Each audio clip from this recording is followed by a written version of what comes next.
જૂનાગઢના ગાંઠીલા પાસેથી વાડી વિસ્તારમાં ઝાડ પર લટકતી હાલતમાં મૃતદેહ મળ્યો છે। પ્રાથમિક માહિતી મુજબ હત્યા થઈ હોવાનું અનુમાન જણાય છે। વંથલી પોલીસ દ્વારા સીસીટીવી ફૂટેજ તેમજ અન્ય પુરાવા કબજે કરી તપાસ હાથ ધરવામાં આવી રહી છે। હાલ મૃતદેહને પોલીસ દ્વારા જામનગર પીએમ અર્થે ખસેડવામાં આવ્યો છે। મૃતકના પુત્ર ફૈઝલ દ્વારા મૃતદેહની ઓળખ કરવામાં આવી હતી અને મૃતક સલીમભાઈ આદરેમાન શેખ ઉંમર વર્ષ 55 તેમજ દાતા રોડ પર રહેતા હોવાનું જણાવ્યું હતું। સમગ્ર ઘટનામાં જૂનાગઢના રાજુ સોલંકીની પુત્રી સાથે પ્રેમ પ્રકરણમાં રહેલ અને 8 મહિના એટલે કે થોડાક દિવસ પહેલા જ દાતા રોડ પાસે રહેતા મૃતક સલીમભાઈના પુત્ર સમીર સલીમ શેખ સાથે પ્રેમ સંબંધથી રહેવા માટે ઘર છોડીને જતા રહ્યા હોય તે બાબતે મનદુખ રાખીને હત્યા કરી દેવામાં આવી હોવાનો આક્ષેપ મૃતકના પરિવારજનો દ્વારા કરવામાં આવ્યો છે। ત્યારે હાલ આ હત્યા છે કે આત્મહત્યા જેને લઈ વંથલી પોલીસ દ્વારા વધુ તપાસ હાથ ધરવામાં આવી છે। મહત્વનું એ છે કે રાજુ સોલંકી હાલ ગુજસીટોક એક્ટ હેઠળ જેલમાં છે।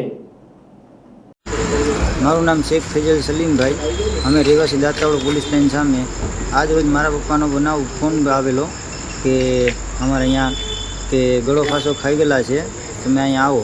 અમને એવી શંકાપત થાય છે કે આ ગળો ફાંસો નથી, આ એક જાતનું મર્ડર છે, કેમ કે મારો ભાઈ આજથી 8 મહિના પહેલાં દલિતની છોકરીને લઈને ભાગી ગયો હતો। એનું કારણસર આ લોકોએ એવું કંઈક કરેલું હોય એ રીતનું અમને છે।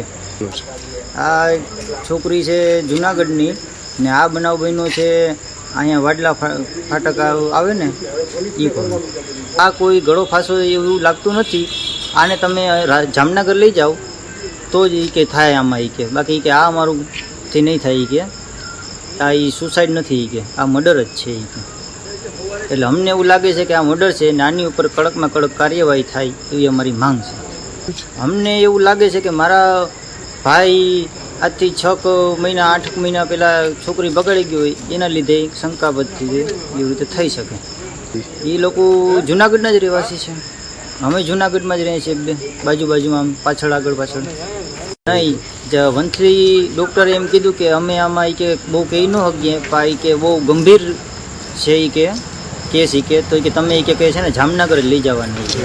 એ લોકોએ ખાલી અરજી લખી છે, એફઆઈઆર બેફઆઈઆરનું કંઈ એવું કંઈ નામ નથી લખ્યું, કે હમણાં કે કોઈ લાગ્યું નથી તો એ કે એના લીધે અમે કે એવું કાંઈ કોઈ શંકાપદ લખી ન શકીએ, પછી કે પીએમ રિપોર્ટ આવે પછી એની ઉપર કડકમાં કડક કંઈક કાર્યવાહી કરશું। પોલીસની મહેનત ચાલુ છે, એ લોકોએ કામગીરી ચાલુ છે। એ લોકો એમને કીધું કે અહીંયા આ રીતની 4 વ્હીલ આ તે બધું એ અમને કીધેલું છે ને એ લોકો એમ કીધેલું છે કે આ હકીકતમાં સુસાઇડ તો છે જ નહીં, કોઈ ગોઠણથી કોઈ સુસાઇડ ન કરે, એની પાસે ફોટા છે, વિડીયો છે, બધું છે।